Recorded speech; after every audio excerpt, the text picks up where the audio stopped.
If you were to decide on a phone, regardless of the money that you need to pay, which brand would you choose? You would choose either of these brands, Apple, Samsung, or OnePlus. The reason why you would choose one of these brands and not any other is because our mind likes to take shortcuts in decision making. You have heard about this brand so much that your mind helps to make a quick decision in choosing one of these brands. This phenomenon of our mind to take shortcuts in decision making is called heuristics. Hi, I'm Chris, and in this channel, I help you understand the methods of succeeding using intelligent communication like influence, persuasion, networking. I do this in a simple way so that you too can benefit by being aware as well as using these methods in your day to day lives. These methods have been used by media, sales, politicians, news channels, CEOs, investors, and other such establishments. Coming back to heuristics, for ages, we humans have relied on mental shortcuts to make decisions. This helps us in many ways to take quick decisions and works in our favor too. For example, we decide to trust someone we meet for the first time based on how we feel about the person rather than knowing enough about that person. And that decision will be based on our previous experiences. If you know someone who was very warm, friendly, and later cheated you, you will never trust that person like that again. However, if you know a person who was very closed, serious, and has never cheated you, you will most likely trust another person like that again. Now, if you really need to know whom to trust, you should be buying in some time and doing your due diligence. Research before you trust the person. Similarly, you should be doing your research about the phones rather than blindly trusting the brands because they're familiar. But in reality, we do not do that.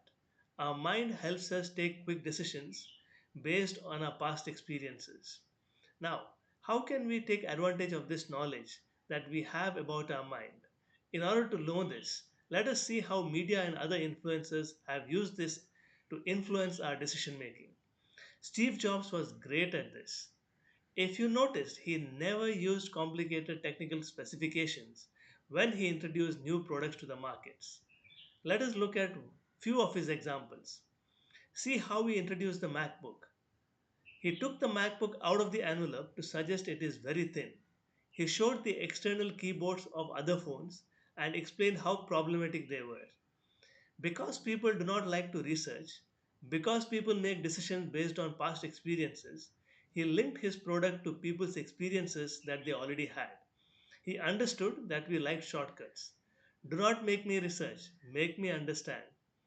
This is more relevant today than ever before, as we are in the world of instant noodles, instant groceries, instant loans, etc. So, the next time you want to explain something to someone, you now know you should make it simple and tap into their experiences. Let us look at a few more examples. Have you ever noticed that you tend to walk into a restaurant with a lot of people than into a restaurant with no people? Again, heuristics is at play. Our mind tells us that if there are a lot of people in the restaurant, then the restaurant must be good.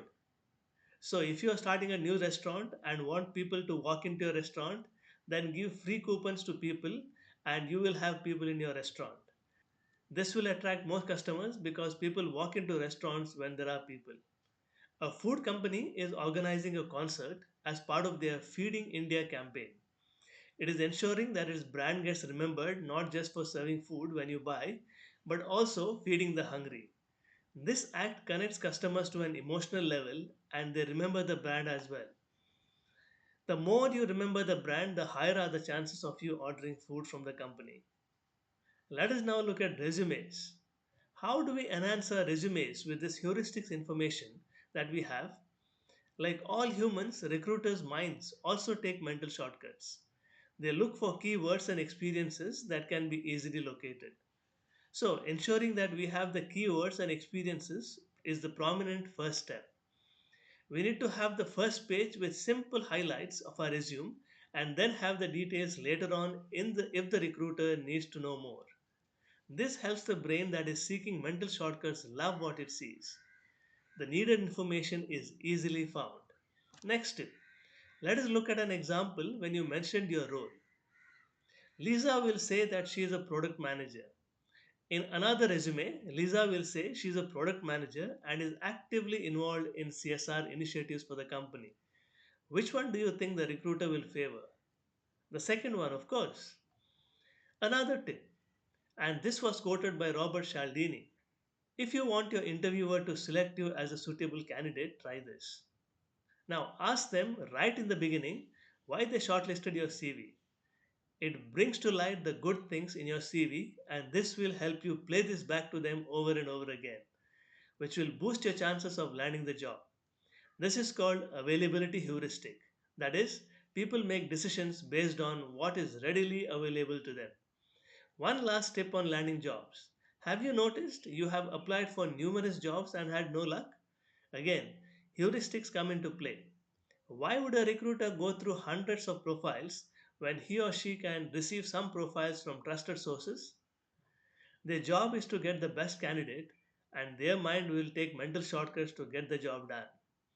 So, lesson learned, stop applying on job portals, invest your energy in building your network. This is how you will land a job. There are lots of people who are good at their job, very few who are good at building relationships. Make heuristics work in your favor. Research conducted by Tversky and Kahneman on the anchoring effect reveals an interesting insight.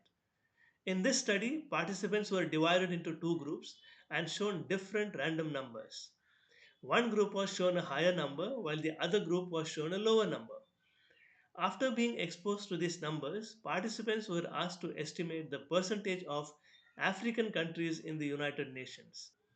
As expected, the participants who were shown higher number estimated higher African countries, and the participants who were shown lower number estimated lower African countries in the United Nations. If you notice, there was no connection between the two exercises. Yet, with this simple exercise at the beginning, successive decisions were made based on the first exposure. This is the power of heuristics. This is called anchoring bias. Anchoring bias heuristics is a cognitive bias that involves relying heavily on the first piece of information encountered when making decisions on estimates, often leading to insufficient judgments from this initial value. Let us look at one last example. I have used this example to explain framing before. This also has heuristics. See how the company is providing me with just enough information to nudge me to take an action. Because they understand our brains take shortcuts, they have provided minimum yet impactful information that will nudge us take an action. So to conclude, let us understand that human mind likes to take shortcuts and relies heavily on available information. Use this to your advantage when you are seeking decisions from others. Provide them with simple, clear information that will help them make decisions. When you are taking decisions, do not just rely on provided information.